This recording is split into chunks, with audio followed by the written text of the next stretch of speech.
Hey everyone.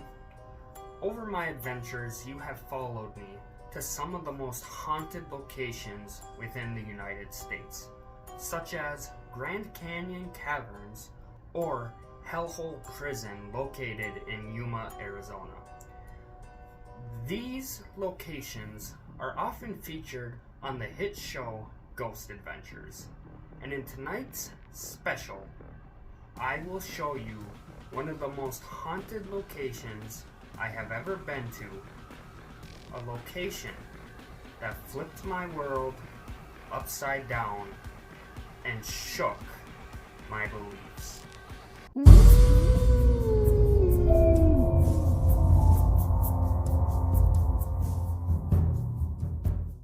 Welcome to the Zach Bagans Haunted Museum.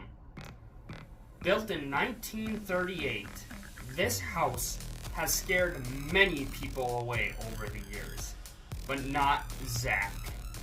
For those who don't know, Zach Bagans is the creator and head investigator on the hit show Ghost Adventures. And when he came across this house, he felt intrigued to buy it. He, at the time, did not know the paranormal dark history behind it. Since then, it has become home to some of the most haunted items on the planet. Some of these items even came from Zach's personal house due to Zach having negative experiences. He refused to keep them at his house any longer. For example, one of these items is a real human skull. While this was stored at Zach's house, Zach encountered massive, surreal nightmares. And one night, he even felt what was like someone pulling him off of his bed. While this museum was getting created, 3 construction workers actually quit on the spot due to their own terrifying experiences. The place was too creepy, like some giant negative energy space. It got worse and worse. I had enough one day and couldn't go back in. It was like your soul was drained. People here, both employees and visitors, have also experienced all kinds of weird symptoms. Some guests have even passed out.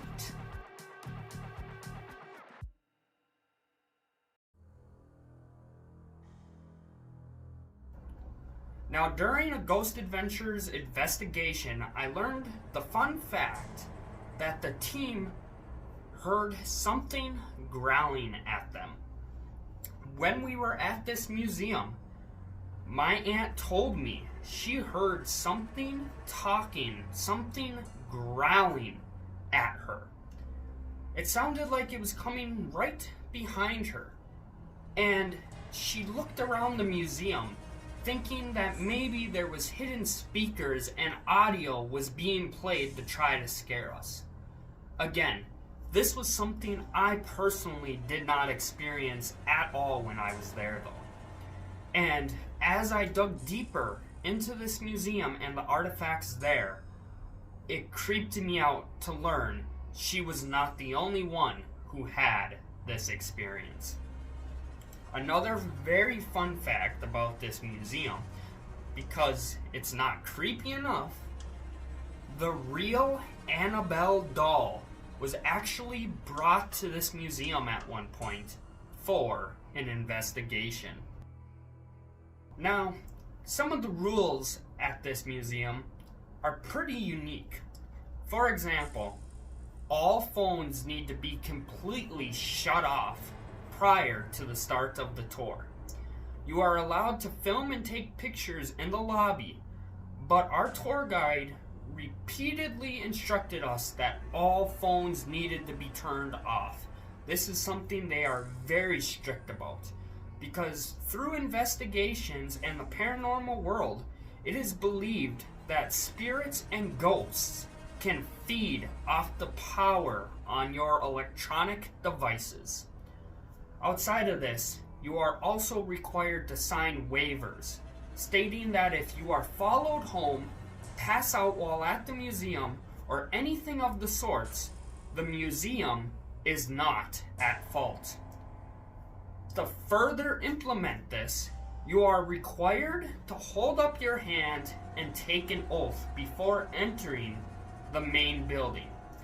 The oath goes, "This building is known to contain ghosts or spirits and cursed objects. By entering, you agree that management will not be liable for any actions by these unseen forces." Now, as I mentioned earlier, Zach himself did not know the dark paranormal history behind this house when he first bought it.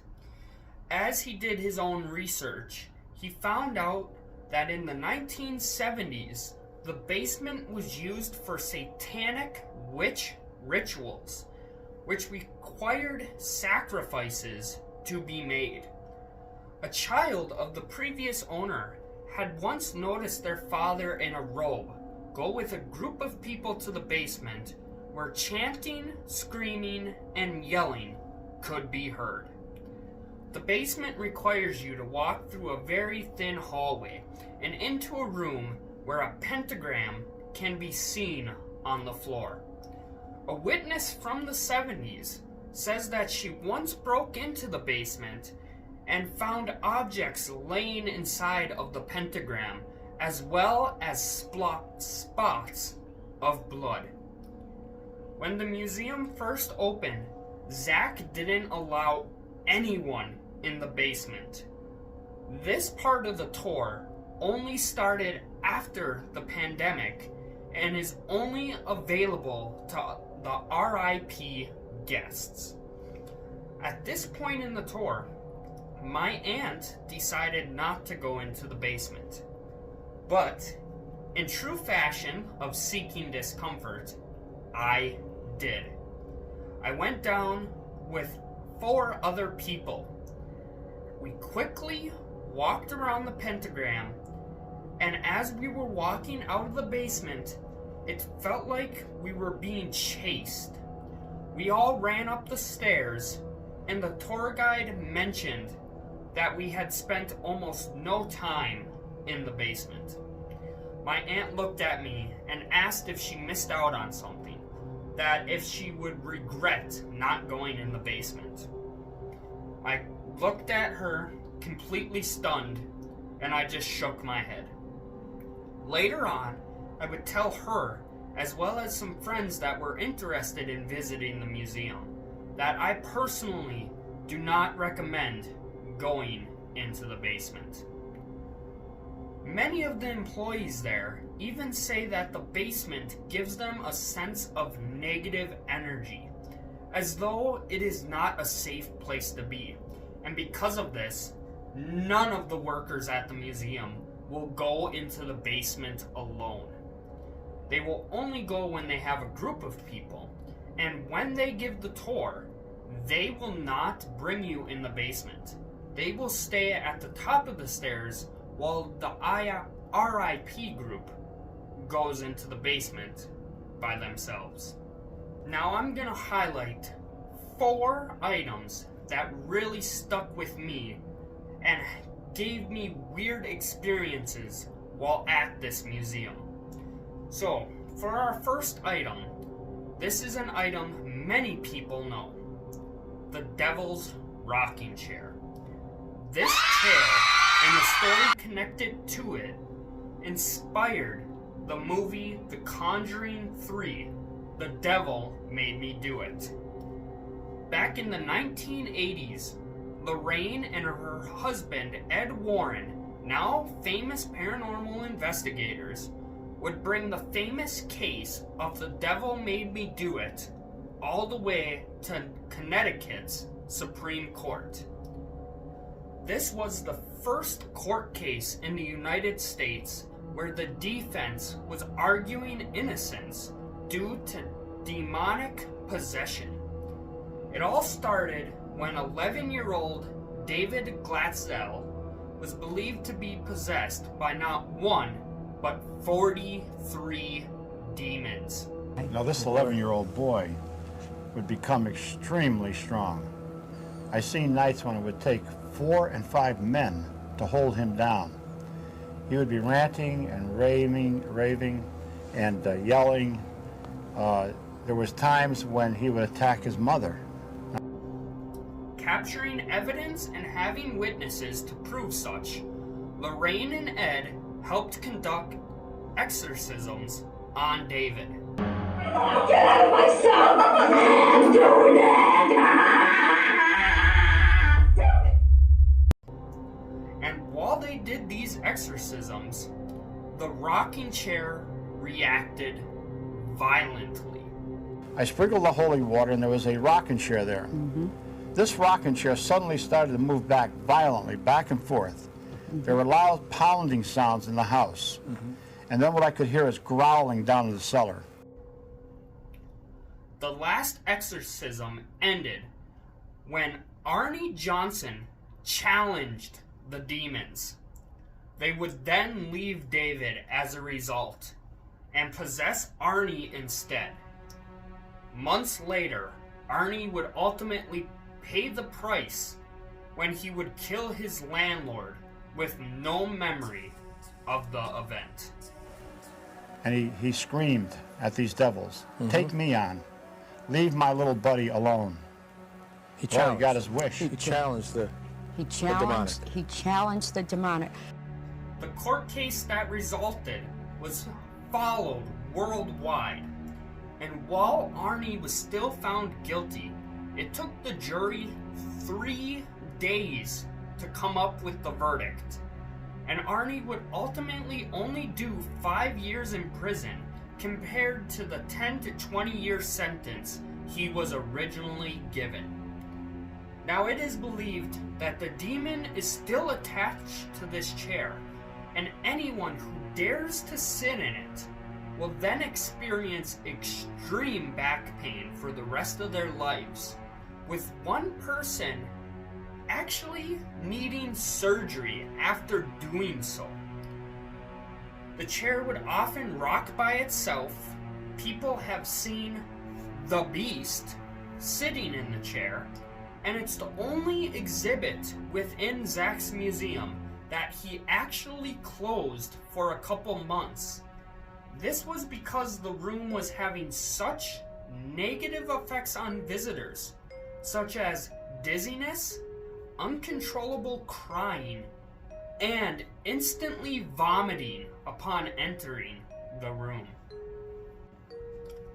Now for this portion of the video, I am going to be darkening out the doll's eyes, because Peggy the doll is considered the most haunted and dangerous doll in the world, with anyone who dares to look her in the eyes facing massive consequences. Peggy the doll, she was known originally to cause heart attacks. If you disrespect her, if you want to call her names, she will do things to you. It all started back in 2014 when a photo was posted online of Peggy by a haunted doll professional. It was at this moment that paranormal history was accidentally made. After the photo was posted online, it had only been up for an hour when over 80 people from across the planet experienced nosebleeds, dizziness, chest pains, and in some cases, even heart attacks after simply looking at the picture of Peggy. While the history of Peggy is relatively unknown, the history we do know is very dark. One of the last little girls to own Peggy was actually brutally murdered, and many believe this came from a curse from Peggy herself, as anyone who has had possession of Peggy experiences extreme negative consequences. Some of them are as simple as headaches, while others are surreal nightmares or chest pain. One woman even claims to have had a nightmare where Peggy warned her about her cat. Upon waking up, she discovered her cat was extremely ill and it would later die that day. 4 mediums have visited with Peggy, and each feel as though Peggy is restless, frustrated, and was persecuted in life. They also feel links to the Holocaust, and when some automatic writing sessions were conducted, the words Star and David were given as responses. Now, this room is open to anyone on the tour, but you must take it very seriously. When you first enter the room, you have to say, "Hello, Peggy," and upon leaving the room, you must say, "Goodbye, Peggy." One day, a man who did not believe in the paranormal disregarded these warnings from the tour guides. He rushed into Peggy's room, looked Peggy dead in the eyes, and said, "Fuck you, Peggy." When the tour guide asked what this guy was doing, he said, "It's just a doll. Nothing is going to happen." Shortly thereafter, this same man actually ended up vomiting uncontrollably due to probably disrespecting Peggy. Now, both me and my aunt did walk into this room, although the tour guides say it's completely optional. If it is something you are not interested in, you can stay outside in the hallway until the other group comes back out. There is also a spirit box within this room, and if you want, you could try to communicate with Peggy. But again, be careful, as Peggy is extremely powerful, and if you disrespect her, you will pay the consequences. Now, I am going to give a warning here. I do not want to take away from this experience. Some of you might think that I am crazy. Some of you probably do not believe in the paranormal. While I know for a fact other subscribers on this channel do believe in the paranormal. And the one thing I always like to do is offer my information, my research, and then leave it up to every viewer to decide what they think is best and what they believe in. With that being said, I am going to share a short video of Peggy that is approximately 10 seconds long, and her eyes will be uncovered and the camera will be close to her face. If you are someone who does not want to watch this, please look away until I tell you it is okay. For those who dare look her in the eyes, I'm warning you personally. Please be respectful, as this may cause harm to you personally.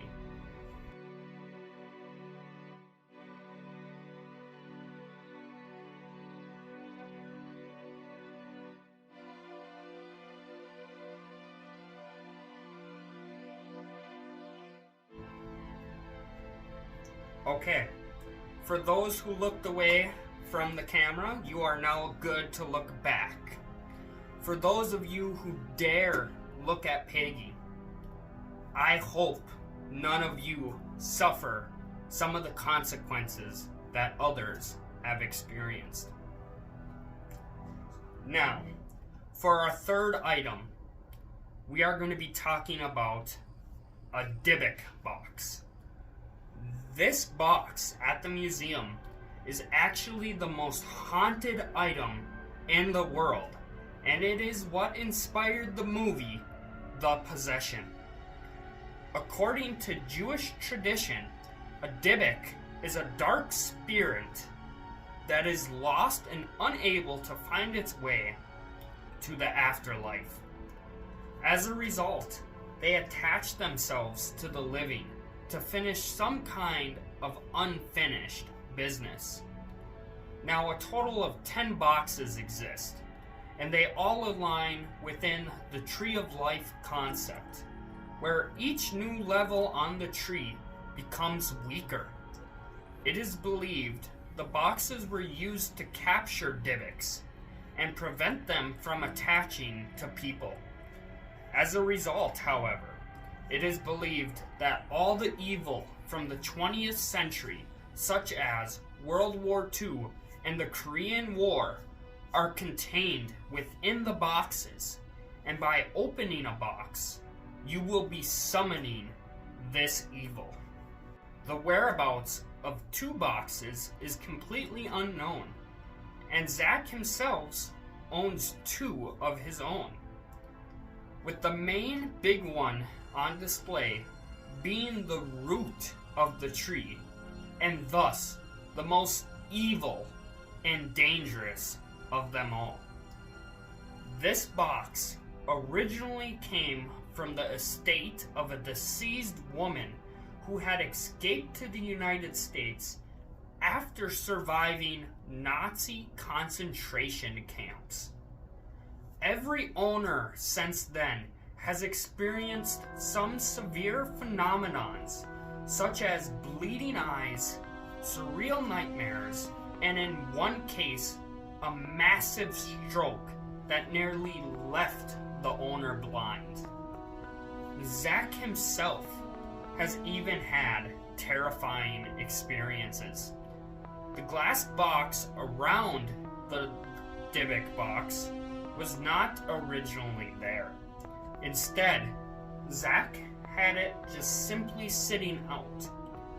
But he kept having reoccurring nightmares of a guest coming into the museum and stealing the box. Zach has even gone on record saying that his museum is a paranormal nuclear bomb. Knowing all of this, Zach decided to add glass as a protective measure, and since then has never experienced the nightmare again. This wasn't the only terrifying experience Zach has had with the box, however. One of the most famous experiences can be seen with Post Malone. One day, when Post Malone was visiting the museum, Zach felt intrigued for the first time ever to open the box. Upon removing the protective glass and touching the box, Zach felt what he describes as something instantly surging through him. He instantly was filled with fear and anger and even began to cry. This is when Post Malone made the almost fatal mistake of touching Zach's shoulder. As he touched Zach's shoulder, Post Malone also felt a surge rush through him, and his life quickly turned into something you would see in Final Destination. The first accident happened on August 21st, 2018, not even a month after this experience with the dybbuk box. Just hours after his high-flying victory, Malone found himself in a mid-air emergency when his plane, taking him to London for a music festival, blew 2 tires moments after takeoff. The Gulfstream 4 initially tried returning to Teterboro. The jet was diverted to Massachusetts in order to burn thousands of gallons of fuel for the dangerous landing. Richard taking care of you guys? Yes. Is Austin all right? Austin, he's back there. Malone, whose real name is Austin, remained in the back of the aircraft, his manager speaking with the pilot.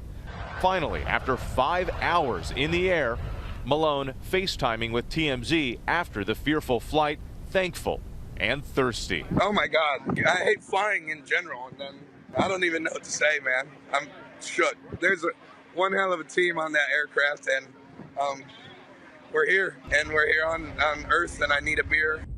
Then, come September 1st, he became the target of a home invasion robbery where 3 armed men broke into his house that he just moved out of and ended up pistol whipping one of the current residents as they yelled out asking where was Post Malone. His next brush with death would only happen days later on September 7th when he got into a car accident. It was an early Friday morning and a Kia came out of nowhere, T-boning his car and sending it spinning out of control. Now, at the museum itself, there is a shelf where you can leave a peace offering. Many people have left money, but some have even left student IDs, hoping that whatever is contained within this box and in this room will not follow them home. Many people have felt as though they have been pushed in this room, and some people have seen dark, skinny, tall figures within the room before they instantly disappear. Now, the last exhibit I'm going to be discussing in this video was the creepiest, and this exhibit had effects on both me and my aunt. Dr. Jack Kevorkian, aka Dr. Death, and his death machine, his death van, was one of the creepiest rooms we were in. Here, he had earned the name of Dr. Death after completing a confirmed 130 assisted suicides in his VW van, but it is heavily believed that there was actually over 200 people that died in this van. I was the one who opened the door and led our group to the room containing the van. And when my aunt walked into this room, she felt like she was instantly going to faint. And I personally got the chills as well as a bad headache that would soon disappear after leaving the room. We would come to find out countless women have collapsed in his office and in the room where his van is stored. And ironically, most of his patients were women.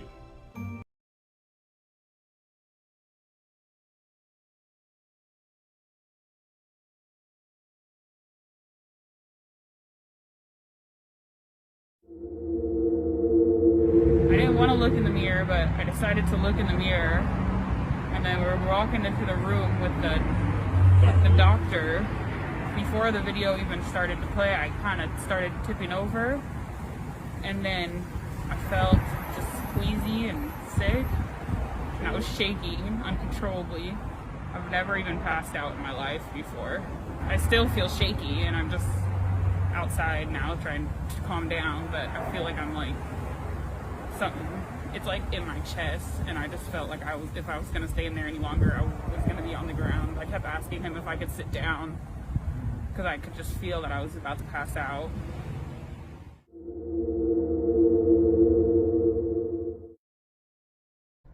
There is one woman who passed out in his office, and when she came to, she began screaming and pointing.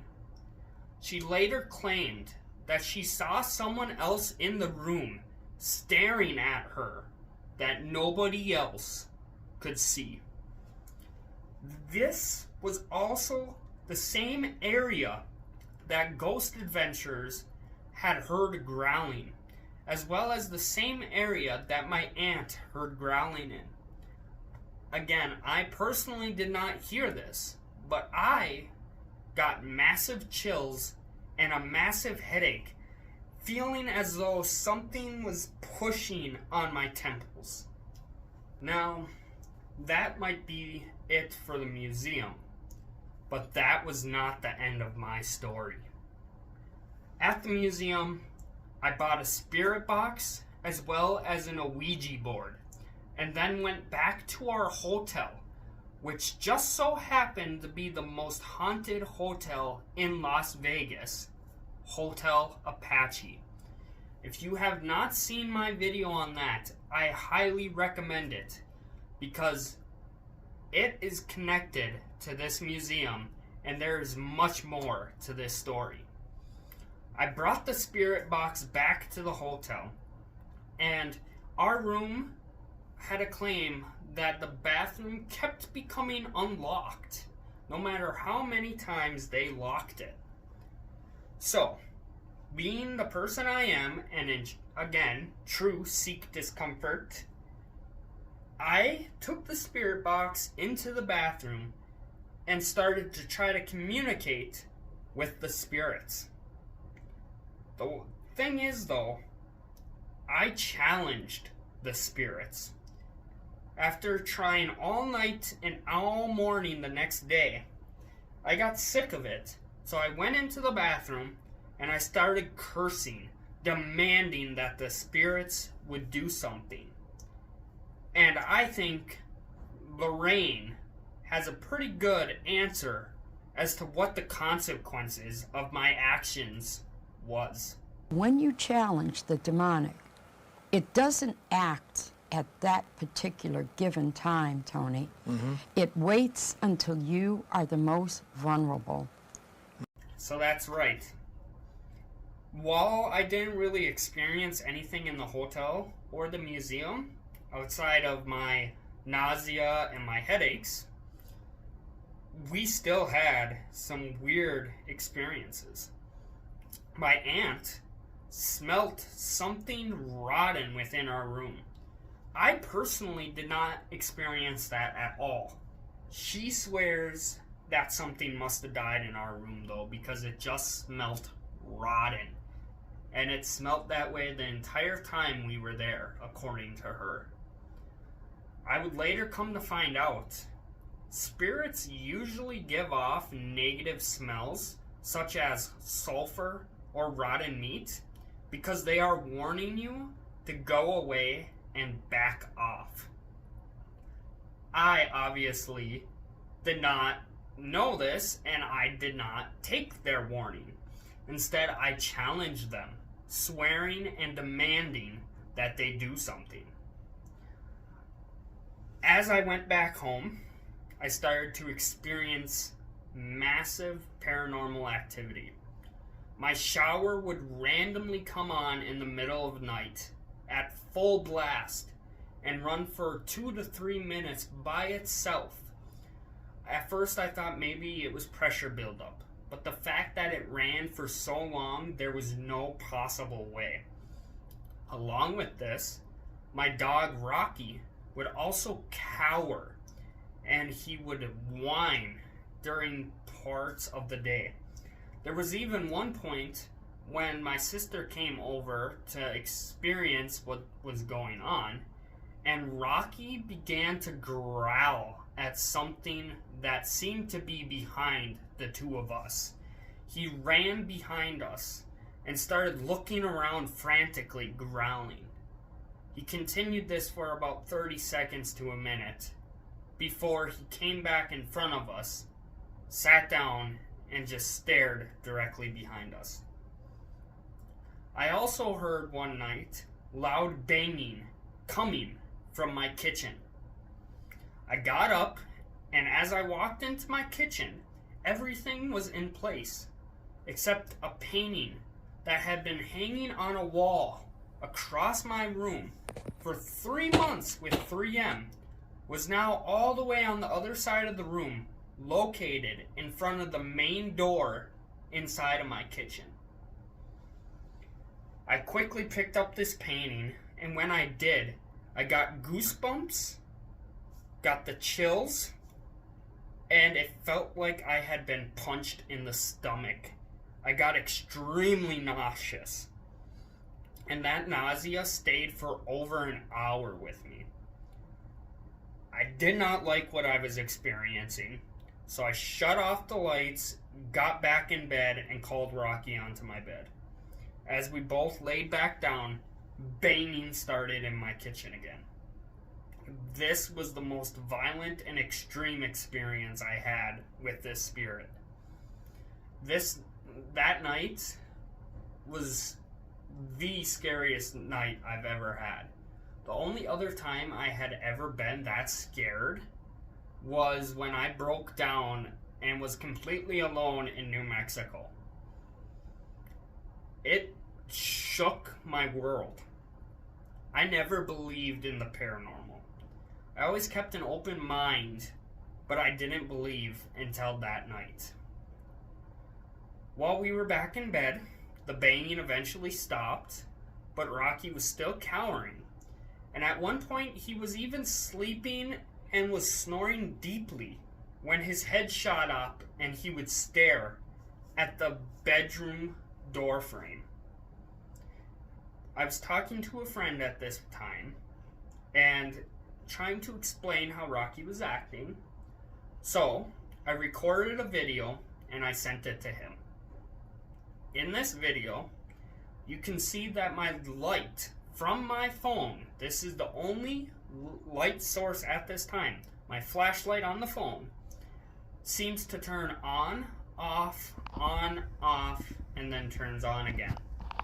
At the same exact time, I am asking Rocky what he is staring at, and you can also see a orb. Creeping me out, dog. While there is others in this video, the rest of the orbs seem to dart quickly. And this orb is almost clear through and casually drifts right out of my bedroom at the same time that the light flickers. This was enough for me.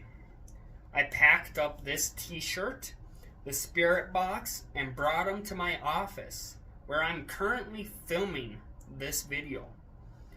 I left them in here, and 2 days after that, I saw a dark figure standing in the hallway located outside of my office.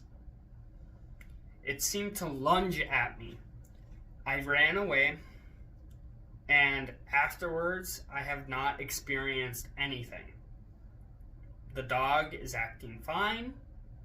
He's not whining, he is not cowering, he is not growling. I have not had my shower come on at all. My thermostat is not moving on its own. There is no more loud knocking. I do not feel like I am being watched. I never believed it until then. And some of you, if you are still watching this video, you might be laughing and thinking I am crazy. But this is something I had to share, because that museum and that hotel, I will not go back to that. I will not go back to either of them. It shook my world. I doubted what I saw and what I was experiencing, and I felt like I was going insane. Whatever you believe, all I say is if you are going to mess with the paranormal, respect it. Because if I am wrong and it doesn't exist, doesn't hurt any to respect. Like, no harm, no foul. But if I am right, and the paranormal do exist, such as the video of Peggy earlier, why not respect them before you face massive, dangerous consequences? So, I am actually going to end this video trying something very unique and special here. I do not know how it will come through on camera, but I am going to take the spirit box out of the filing cabinet, and I'm going to shut off the lights in my office, and I'm going to try to communicate for the first time since seeing that dark figure. Now I am going to turn this on, and you are going to hear static. The way these work is it scans through every FM or AM channel. I am going to put it on an AM channel, and we are going to scan through, and I am going to ask a couple questions. And then I will put it on an FM channel, and you will hear radio stations through the FM channel. But we will put it through the FM channel, scan, ask a couple questions, and I will play this back later on to see if we hear anything, or maybe you will be able to hear something that I don't later on. So, without further ado, I'm going to leave this phone recording for the time being. I have my laptop on to give us some kind of light in this direction, and I'm going to shut off the main light. Please bear with me here while I shut this off.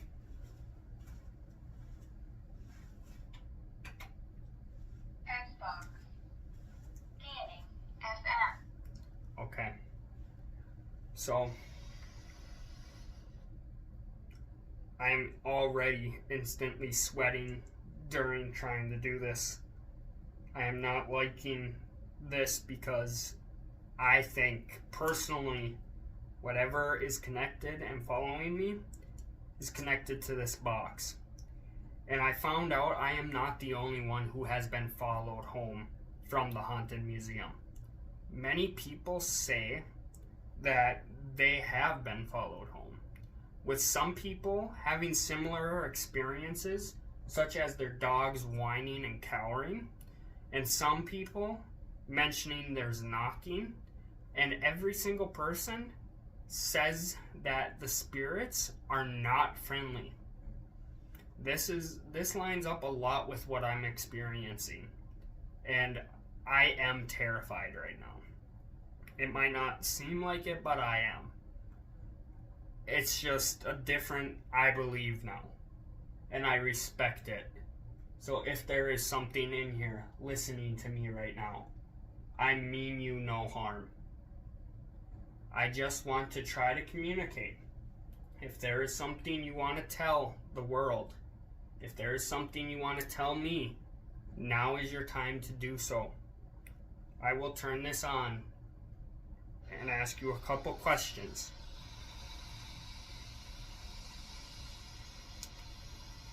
We will use the FM channel first, and I will record it so I have the audio to listen to.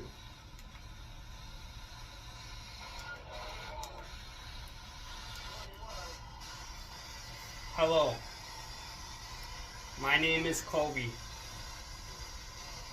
I mean you no harm.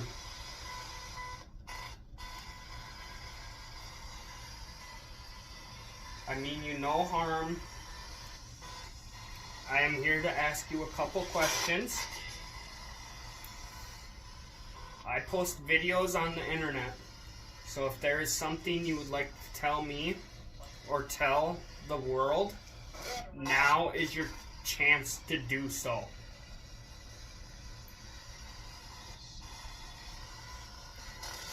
Can you tell me what your name is?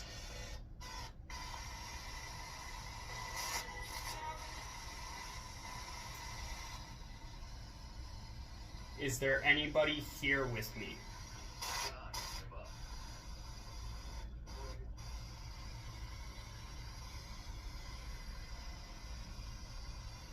Did you follow me back from the museum?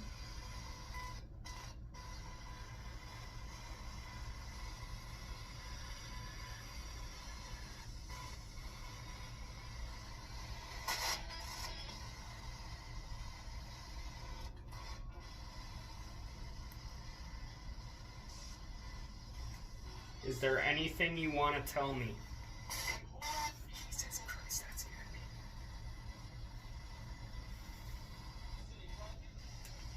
Playback. Oh. Scanning AM.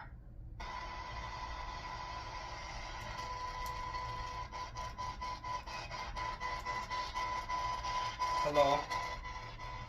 I mean you no harm. My name is Kobe. Can you tell me what your name is?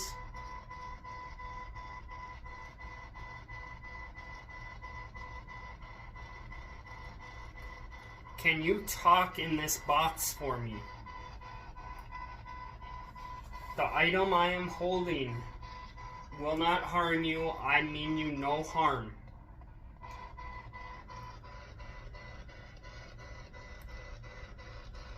If there is anything you would like to tell me or tell the world, now is your chance to do so.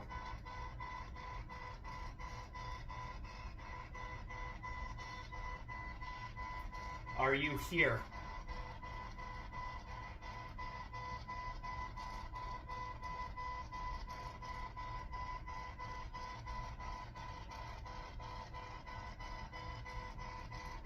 Okay.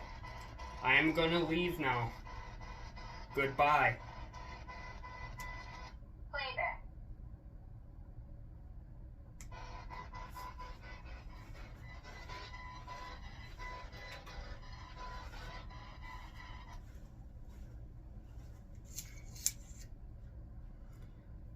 I had to end that because I am sweating and I am not liking how I'm feeling right now. I don't know if you guys could hear on the video. I don't know if it's a cleaning member. Give me a second here, actually. I need to rule that out.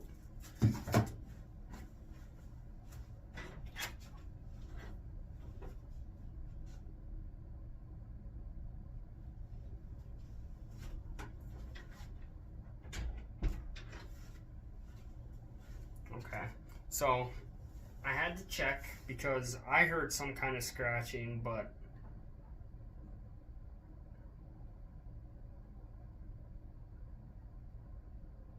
okay. I don't know, guys. I'm gonna end it here and get the hell out of this office because I'm not feeling comfortable right now. I'm not liking this at all. So that is my special on the Zach Bagans Haunted Museum. And comment down below, guys. What do you think? Are spirits real? Did something follow me home?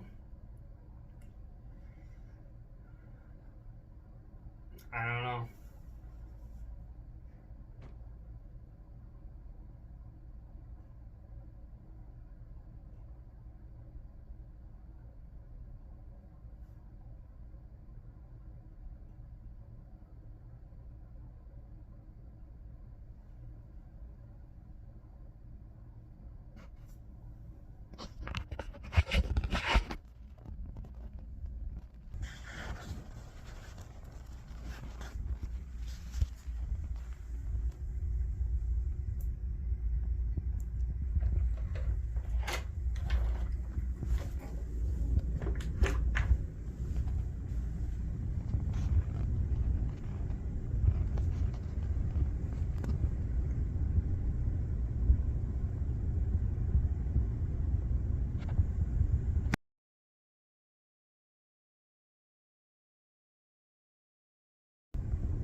Yeah, I swear to God, I just heard something. So I'm going to end it here, guys.